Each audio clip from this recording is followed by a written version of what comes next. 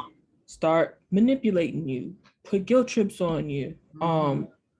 And then after that, because they got that sense of entitlement, they ghosting you. They telling you, I just need some alone time. But really what they're doing is looking for other, people to do this with. You're never going to be with a narcissist and he's only dating you. Oh yeah. Never going to be with a narcissist and he's only getting energy and, sipping from you. It's never he or she, because we can't. Okay. So we talked about narcissism. We talked about some of the traits that narcissists have, right? Let's talk about building yourself up after dealing with a narcissist and building healthy boundaries. So what kind of tips? What are like 3 tips you have for a person who they come to you, they're like in your program now, they're getting coached by you. What are 3 top tips that you give your ladies? Or I would say someone who like fresh out the gate. One, I would definitely say it's going to take time. That's like the number one thing. You're going to have that inclination, that feeling that I need this person. Why did I walk away? Why did this relationship end? Because you want to feel like you want to go back to that person. That's like the hardest thing in leaving a person. That's any relationship in general, but with a narcissist and going back to the love bombing. But there was so much good times we had together, honey. Those times weren't real. Those times, it's like if you go to a play, you go to a Broadway show, wherever you're, watching this, you're at the theater for an hour and 30 minutes. So that whole spectacle that you was getting, here and there every few months, every few years, depending on how long, it's all an act. So for me, when I walked away from my 10-year relationship, it's like, no, it wasn't real. So it takes time for you, like literally to mentally get over, that to say, I know we all go through, we say, that person was a bad person, she be wrong. But it's literally, you have to give yourself time, give yourself grace, because 1, you did not know. 2, if you come out unscathed, meaning that there was no physical abuse, thank you, lucky stars, because a lot of women who are in these narcissistic relationships, they not only suffer verbal abuse, they also suffer physical abuse as well, and other kinds of abuses, in the relationship, where they may, again, it takes time to recover. So 1, give yourself time. That's the number 1 thing. 2, I would definitely say start practicing self-love. I know a lot of us talk about, this is just general thing. Self-love is not, we're not talking about pedicures, facials, spa, going on vacation. We're talking about this here. Yes. This hole that you have, not from the relationship that you left, or, that you're not a part of anymore, but you need to literally fill that hole with your own love. And until you can do that, you cannot move on. And that takes time as well. So time to heal yourself, time to take care of yourself. Yeah, practice self-love. Mm-hmm. Changing those habits you have, building up your confidence, building your self-worth. If you need to go and do a makeover because it makes you feel good and this is what you used to do prior to relationship, if you want to, not say going to a shopping spree, but, you may want to put on, that cute outfit you so always wear down to the supermarket, and that makes you feel good. Do that, but self-love, look at yourself in the mirror every single morning. You give yourself that talk. You tell yourself you're beautiful every single morning when you're getting ready. That's, you keep doing that consistently every single day. You talk yourself up. We all have, was it 80,000 negative thoughts per day in our head? Yeah. 80,000. And again, this takes time. You need to, it's like a fly in the wall. You have a fly swatter, you gotta smack it. You have to realize that all those negative things that were said about you from that narcissistic partner, it's going to keep repeating. He said this, he said that. You have to no, I'm not gonna believe what he or she said to me. Because guess what? This hole that is being filled up, that is closing in, my cup is being filled up for myself. Whatever was said in the past, anyone who comes to me going forward, I'm not going to believe them, because that self-love, it's closed. I mean, that hole is closed. Yeah. Because I choose to believe what I think about myself and not allowing that person. And then the third thing is, I will say the biggest thing that helped me was the environment. My environment at that time of that relationship was unhealthy. Not only just dealing with the narcissistic partner, but also the family and friends. So it was like a whole of the person or of your own family? No, the other person. So my ex-partner. So the mother, the cousins, the friends, all of those things. Again, this is me not being aware. And so even just me not going with the flow, because I'm not really a go with the flow type of person. I mean, I am in certain senses, but where, everyone is, like the mom says, if everyone's going to jump off the bridge, are you going to do it too? Right. So I'm just y'all can go ahead, I seen some stairs back there. I told y'all. It's I'm going to take the long way. Right. The smart way. A live way. Yeah. I always go for me, I always like to go the path of least travel. That's just always been me, but that's a whole nother topic. But I always, being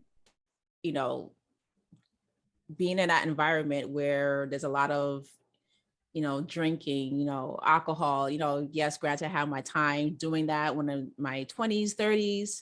And then I started really towards the end of the relationship, I started changing what was, I was started evolving. I was listening to more self-help tapes, or not tapes, I can say tapes, that sounds so dated. Self-help cassette tapes. No, I do have some CDs back here, but at the CDs, I was just gonna say at this point, whatever. No. They in our world, they just joined our world. We were here first, exactly. So they're gonna listen to these CDs. The younger generation is what is that? No. Google it. Yeah. Okay.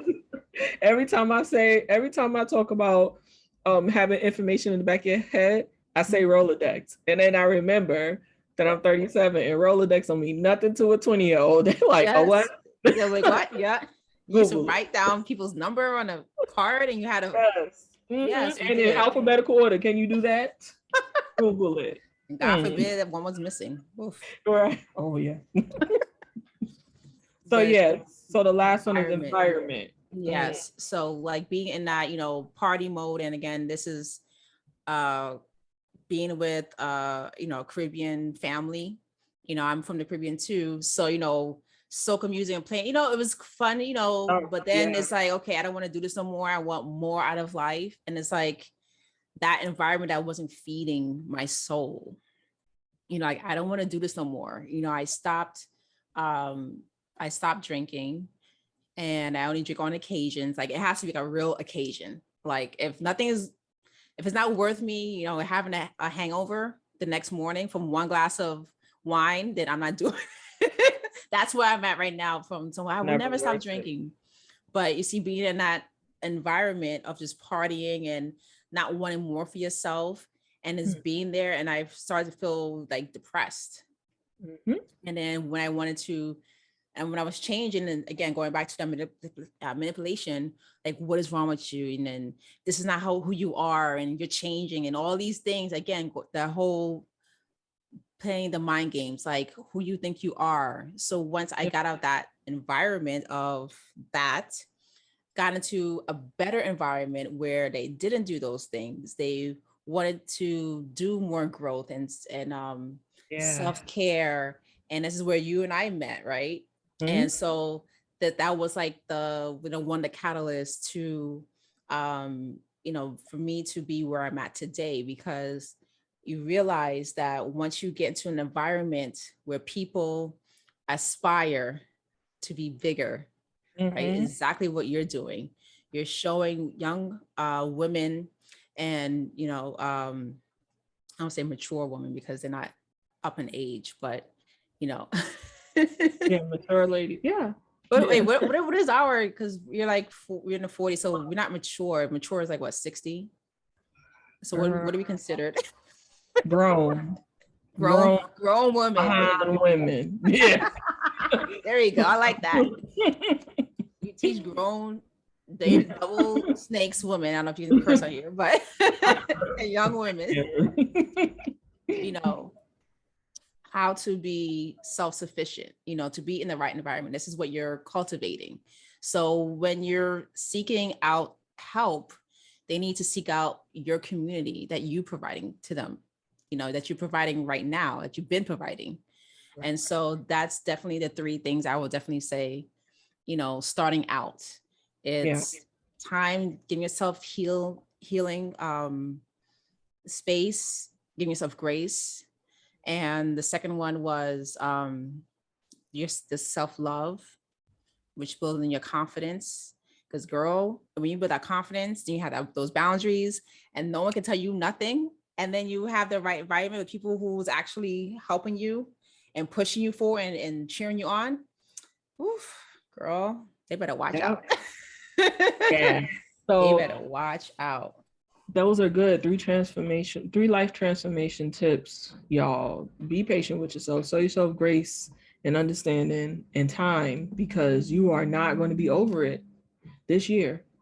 I'm gonna tell you something. Okay, if you deal with a narcissist and it was only 3 months, you are not going to be over it this year. I'm going to tell you the truth. Okay. For those who stayed on the video, it is not going to take you 9 months after 3 months to get over a narcissist. A narcissist is a different beast. It's a different type of animal. Not animal, but it's a different type of personality than you have ever dealt with in your life. Yeah. There is something about that personality. It's like yawn. How long it takes you to unwind yawn. You're just like there. Such a big, you're just unwinding all of that. Yeah. They have or done even to a yo-yo. Yeah, like when you think of it, even a yo-yo, because when a yo-yo is finished letting you bring it back up and down, now you have to ravel that thing back. Now that time to ravel that thing is not as fast as it took for you to let the yo-yo go. Yeah.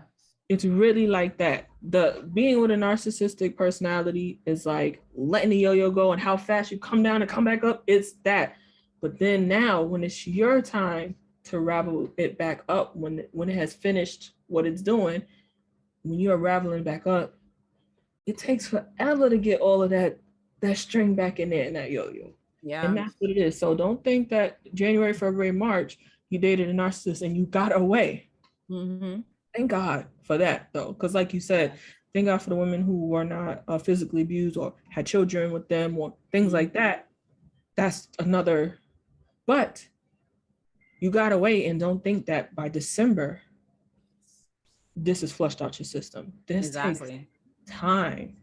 It takes time for you to flush it out your system. You might not be wanting to call the person by December, but the things that were, Item 4, block them. That's another one. Block them on every bonus, right?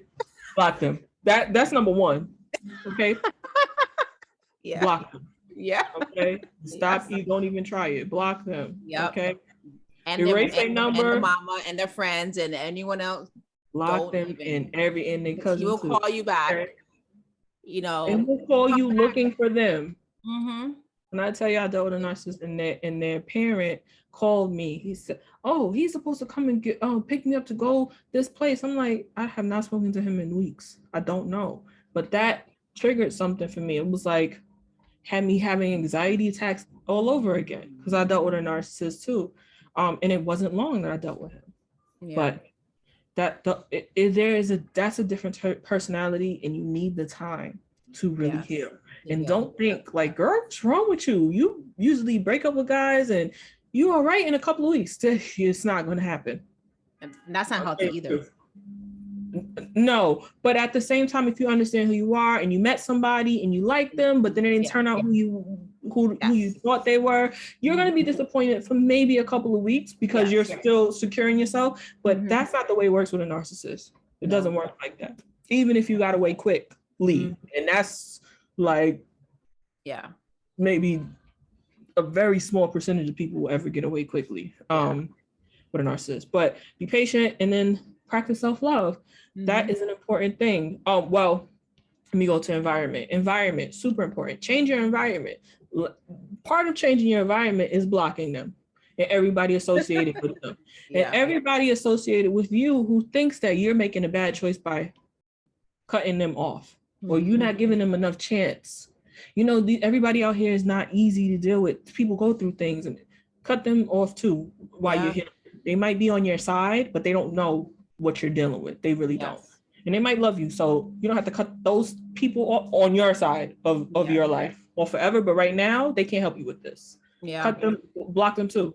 But yeah, block them. That's part of your environment. And then go places, be a part of different community. You notice you don't have the friends who can support you in the changes that you want to make in your life like this, because maybe they think this is life and this is acceptable in life. Then you need to go ahead and find other community. You don't have to make best friends right away with other people, but you need to find people who are not about that life. They do not share those sentiments and they are not okay with it. Find them quickly. Quickly. Okay, ask your therapist. You need to be going to therapy too. Oh, that's another one. That should be before block them. Okay, so wait. So first you block them. Then you go to therapy. Therapy, time, time, and environment. Change your environment, and then self-love. And like you said, that does not mean go get your hair and nails done. That might mean that towards the end of your inner work, but this is all about inner work, and this is something that I work with my ladies on. That self-care is part of that is the therapy, but the other part is that self-talk, those positive affirmations. Tell yourself something good today. Write it on the board. When I first was going through, I wasn't dealing with a narcissist at that time, but I was dealing with low self-esteem because I was finding myself in relationships that I didn't even know existed because I was super sheltered. But I was trying to figure out why I was, in them. And it was because I was sheltered. It's because I didn't know the differences with different relationships, but it still lowered my self-esteem. And I used to take sticky notes and put them on my bathroom mirror and tell myself the truth about myself, things that I believed about myself before I started dating. And that was really helped build my esteem, helped build my outlook on myself. And then I was realistic with myself. This is part of self-care too, where, like you said, stick to reality. That person was not good for you. That wasn't real. That was a movie. It was not real. You thought it was, but it was Cinderella. That you saw it in a movie. You saw that in a movie. Okay. So it felt so familiar to you. It felt so real to you because you saw that in a movie when you was 3. It was Cinderella. It wasn't you. You know? So that practicing self-love, super important. Take a quiet time, meditation, all of the things that will get a new hobby. Exercise. I started mixed martial arts for almost 6 or 7 years. So if there were times where I would feel that anger and that rage where I felt like you treated me like a victim, and you know what I would get to do? I would get to kick something. Right. I would get to box something. Who you can't do that and not go to jail. outside of outside of mixed martial arts. It was great. I would, and this is something that a lot of women maybe don't find second nature, but we're probably better at than striking and kicking, is I would get to wrestle, because in mixed martial arts you do jiu-jitsu, which is grappling.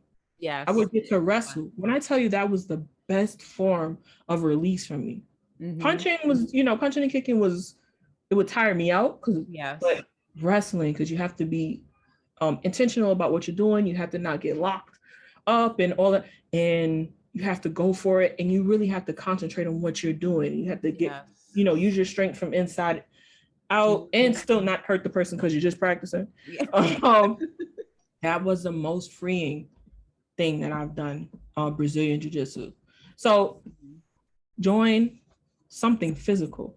Yes. It really gets that, those feelings those negative feelings that you have about yourself, gets them out physically and not only mentally where you're over processing, but you're getting it out. So you process it through your thoughts, and then you go to class and you do your aerobics, or you do your HIIT, or you do your kickboxing and stuff. Yes, again, those endorphins and all those was that the happy hormones? Yes, it's super important in the healing process. And there's one thing that I love that you said, that when you are grounded and you know yourself, because you said you only been in that relationship for maybe a few weeks, and you was like, I'm not doing this, right? Because I know myself. But there are women who don't know themselves, leave that one relationship right into another relationship with a whole new person with the same traits they just left. So they're repeating the same cycle. Yeah. So that's another thing to, again, taking that time. That's why you need to stay by yourself for a little while. That time. Be patient. That's part of that. That means single. That time. Okay? Be patient means be single. Huh? You hear me? Be single. So I'm talking to you right there. Yes. Don't you go on that Twitter, that Tinder again. Don't you go on that Bumble again. Be single. You are not going to die. You will live, and you will live more abundantly. I'm speaking life over you, because you will have that if you would just be single. And if you want to cry because you walk in the home and you are single, cry. Get it out, because you are not going to die. Yeah. Because you left that person alone. You will live and live more abundantly. You will be stronger. You will understand who you are. You will understand what you deserve. You will live as you understand what you deserve, and you will function with other people as though you understand who you are and what you deserve in this world. And guess what? You won't jump into that same relationship after. Be single. Do not compromise yourself anymore. That's another big thing. Because you have your standards, and that's a one thing that, when they say a woman has high standards or she's too, and for me, hearing that means that, again, you're I want to say, what's the word, you're too bougie or whatever it is. You think you all that. You think you're all that. You think you're better. But why is that though? Like, who was actually, if you think about it, we're talking about this, who actually was saying that? Was it narcissists? Girl, I know playing those mind tricks. Yeah, so many groups of people don't want to hang out with people unless they working at to be their best. And I don't mean like mean girls crowd. I just mean like there are a lot of pretty girls who want to hang out with other pretty girls because or smart girls who want to hang out with other smart girls. A lot of hardworking entrepreneurs who want to hang out with hardworking entrepreneurs. They don't look at each other like, oh, you think you're better than me.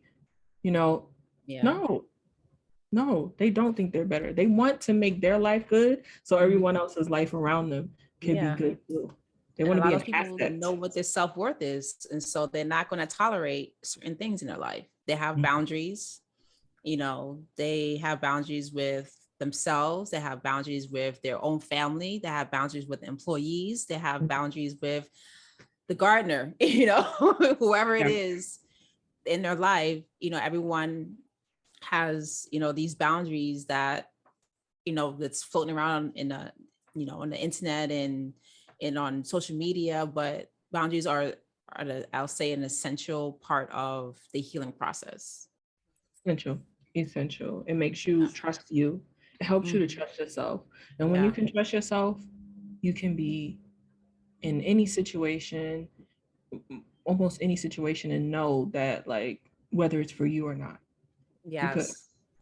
well, Over but you time. have to be Yeah. able to trust yourself, and it Mhm. takes time. It takes a long time to be able to trust yourself because you Yes. can't get to know yourself with all the interference. You can't. No, you can't. It's That important. is, I know, yeah. be single. I mean it, but I don't mean to only say it in a funny way, but it's Yes. true. It Yeah, is it is true. true. To really love yourself, you can't have anybody else in the way of loving you, or you have to really focus on yourself. You have to Mhm. do it. If you have children, there's a different kind of love too. Oh, Oh yes. yes, I know some women have children, and they get away from the narcissist, and now they have to be alone, and you don't need to find another father for those children right now. Like you need to find the mother for those children. Find yourself, Yeah. and then you can find whatever else they need, Hmm. from then on. But you have to find yourself. You Oh, have yeah. to. You could speak to that. Oh, You know yeah. what I'm saying? Oh, yeah. You trying to imagine you trying to replace the male figure that was there, Mhm. because I can't imagine if they were narcissists, they were much of a father figure, but the male figure that was there, and the mother figure is not there all there yet either. You know what I'm Yeah. saying? Self-love is important. Oh, Self-love yeah. is important. Definitely. But stay single. Okay. That You should don't be the have to be title. forever. Right.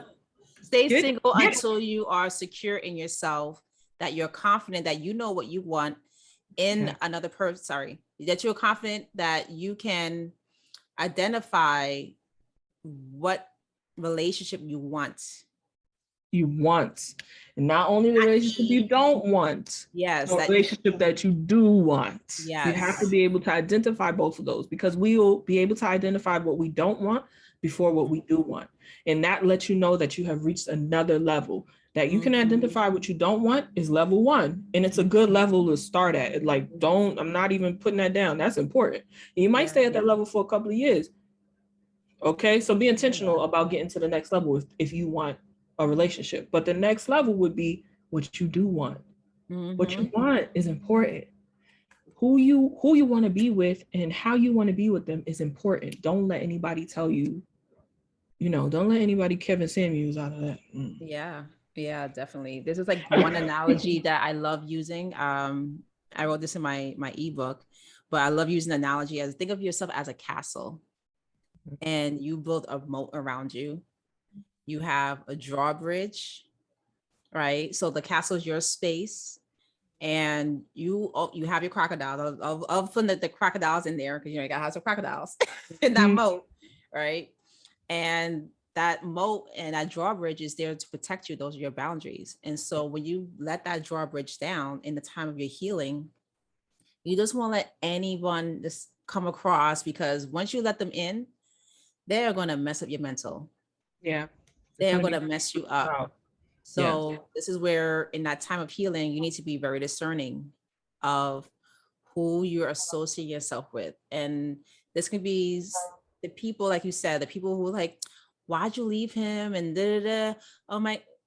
And if they don't understand your perspective or what you went through, then you need to put some distance between you and that person, yeah, until, if you want to, depending on what the relationship is, you may want to cut it off or not, like you were saying, but you need to have people that are rooting for you, who, not to say a narcissistic way where I only want to surround people who tell me what I want to hear, but you need to have people who are at a higher level that say, yes, you did the right thing, because you are more than you you are are more than accepting. capable of.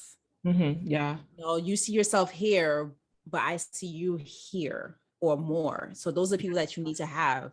And so by you being that castle and you having that moat and that drawbridge, you're slowly relearning yourself, right? And yeah, you're learning what you like and don't like about yep, yourself. yep. That's what Important. we say about yourself. You're learning about what you want Mhm. out of life. You may want to go traveling. You're by yourself. Let's go see the country, Yeah, or sorry, not the country. But you want to go see the world, depending on where you want to go. Yeah. You know, you want to go scuba diving. I don't know, play with the dolphins. You might want to do that. You know. You might want to do that. You might want to build an actual castle and have a Yeah. moat. Like Yeah. you might want to do something new. You might want to. And yeah, for sure. For those people who like say this person is your sister and she's your best friend, but you and her were raised by the same people Yeah. and y'all were taught certain things about relationship or understanding what boundaries are, and she doesn't quite have the same boundaries yet that you are setting for yourself. It's okay to tell your sister I'm working on it, but not disclose every single thing and process all your thoughts and your emotions with her on this specific subject, because you know she is not looking at the same end goal as you. Yeah. And she's no less your sister, she's no less your best friend, she's no less, you know, a part of you. You don't have to cut your sister off if she doesn't see why you're putting yourself first, but you don't need to talk to her and try to convince her of why she should be backing you up in that space, because it's going to take the energy away from you that you need to work on your self-love while you're single. Yeah. That time. Yes. You know what? Okay. After this, we're gonna, you know, we're gonna do a singles club, because you Yeah. Yes. I don't know how singles long I'm retreat. gonna be in it because I'm looking for a husband. Okay. Singles I'm on the retreat. yeah, I'm looking for a husband. Okay. But until then, I am single. Listen, you're not gonna hear it from anybody else who hasn't lived it here. I have lived it. I have been single for a little over 10 years and intentionally. You know, I have dated, but intentionally getting to know myself on purpose. I want those things that, well, not obviously, but I do want marriage. I want children, but I'm not going to force myself into I'm not going to be the square peg trying to force myself into the circle. I'm not, you know, just not. All right. So we are down to the bottom of this podcast. We have gone on and on. This is good conversation, but we're down to the bottom of the podcast.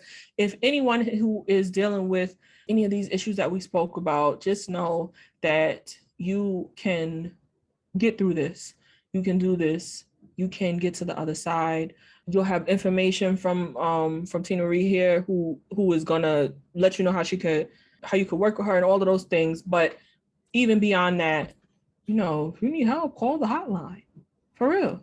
You need help, call a therapist. For real. Like, get help. You can do this. You're gonna need people who are looking at life a little different than you right now, and that's okay. You sent me an article on Mayo Clinic on narcissistic personality disorder. You can look it up there, learn more about it, find out if you maybe possibly are dealing with a narcissist, and find ways that you can get help. You can contact. You can look up ways to get find a support group for people who are dealing with narcissists. You can do all those things. So I really, my heart goes out because that is a healing phase in life that maybe everybody doesn't go through, because only 5% of the population estimated is narcissistic. So there might be things that are happening to you that you've never felt, and only people who know what narcissism is and who have dealt with it can really help you pinpoint why you're feeling that, why you're feeling this deep, like, whoa, this is something that you've never ever felt. I know this is something that you've never ever felt. And like you mentioned earlier, like an emptiness that you've never felt, because some of us have an emptiness from our own life traumas. But that narcissism, woof, that thing could be a little cavity, and that tooth need to come out after after dealing with a narcissist. Depending on how long you've been with them. It's yeah. I have a segment called the Introvert Corner. And these are kind of rapid fire questions or question and answer. And the reason I formed Introvert Corner is because I'm an introvert. I think you're an introvert too, right? Introvert. Okay. So I'm a full-on introvert. Like, what are all these people doing out here? Kind of introvert, right? Like, Mo, you walked outside, like, but what are y'all doing here? Like, I walked outside alone. Why y'all here? So I'm that introvert. And there are certain things that I don't experience for myself because I have no interest. I don't want to do it. And I'm okay with that. And that is okay. You shouldn't be forcing yourself to do things that they are not going to bring you any joy or, anything like that. But there is an extrovert, or what do y'all call omnivert? Ambivert, yeah. Ambivert? ambivert. So it's like you're in between. Okay. You have your days Ambivert. like Ambivert, right. Yeah, ambivert. So they're extroverts and ambiverts that will go and try it. And listen, y'all want to go on that roller coaster, have fun. I will hold your bag. And when you get off the roller coaster, I will say, how was it? And this is what Introvert Corner is all about. This is me as an introvert learning how you see the world. Maybe it could teach me something. Maybe I could change my perspective on something that I, may not have thought about in life. I love roller coasters. All right. Okay. So question number 1, and this is sort of rapid fire, right? Question number 1 is, what did you want to be when you grew up? I want to be a cardiovascular heart surgeon. Oh, or cardiovascular surgeon. Yeah. Wow. I wanted to be a mom. That is so boring. No, it's not boring. But like, a mom? But it did turn out though, because I am dealing with, the inside, healing. So technically, I didn't get my, I go to medical school, but right. You're saving hearts. That's what matters. Yes. It can keep you away from the cardiovascular surgeon if you deal with your traumas and your stresses. So yes. Question number 2. If you could have one everlasting gift, what would it be? I would definitely say land. Like, just when I say land, I mean like just have no one around, just peace and quiet. Yeah. That would be your everlasting gift? Yes. I love peace. My everlasting gift would be health. Mm-hmm. Yeah, just be healthy. Yeah. Even when you have a stomach ache, you'd be like, I just want to feel better. The third one is, what is the most important thing / lesson you have learned? Trust your intuition. Trust in that. Doing the healing process has been like, it's about time you listen to us. Yeah, I like that. So I'll definitely say that. Yes. I like that. For me, it is something my dad taught me, and he was like, your tribe, your name, your tribe and what they stand for, what kind of people they are, your name, and that's why you know yourself, your identity, because you know where you come from. And that's the most important thing, or the most important lesson that I've learned, because it's always been my center. Like, it's where I come back to.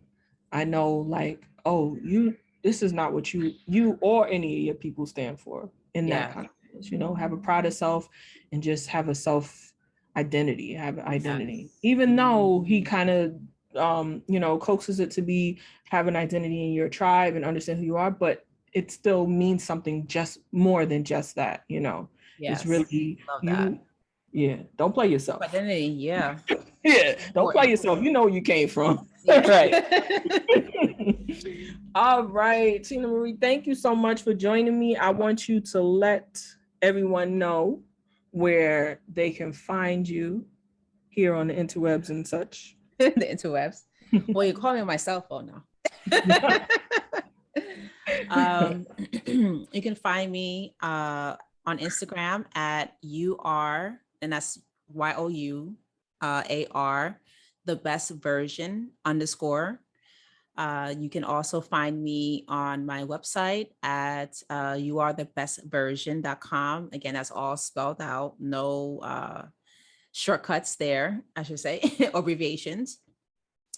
And that's like the 2 main places I have. My website is going to have links to my podcast and any bookings or whatever have you. But that's where the 2 main places you can find me. Again, thank you so much for joining me here in the podcast. It was a great conversation. It was. Man. Really enjoyed it. Yeah, necessary. Listen, guys, if any of this resonates with you, anything that I spoke about today, anything that Tina Marie spoke about today, do not hesitate to reach out to us. I can be found on AspireBigInspireBigger.com. I have a few different ways that you can work with me. You can join my women's V.A.S.T community, and the link is going to be on my website and below here. And like I said, we work on vision building, accountability, self-care, and time management. We really just empower each other. We build each other. It's that community that you might need as you're transforming your life. Like as Tina Marie says, like that community that you need that. You really do. And the other way that you can work with me is through one-on-one coaching. And I have a 12-week intensive program. You can book a call with me to find out if it is a good fit for you. Thank you for joining on this episode of Aspire Big, Inspire Bigger podcast. Remember to aspire big so that you can inspire bigger. And that is just simply meaning it is your right to succeed so that you can be a change in this world. That's it. I think that's a simple description of aspire big, inspire bigger. You can do it. And other people are going to see you do it, and they're going to want to do it too. So remember to like, comment, and subscribe to this channel. And share it out. And share. Yes. Share. Click the notification bell so that you can be notified every time I post a video on this YouTube. Alrighty. I'll see y'all in the next one. Y'all be good. Thank you so much. Lady y'all. Bye, everyone.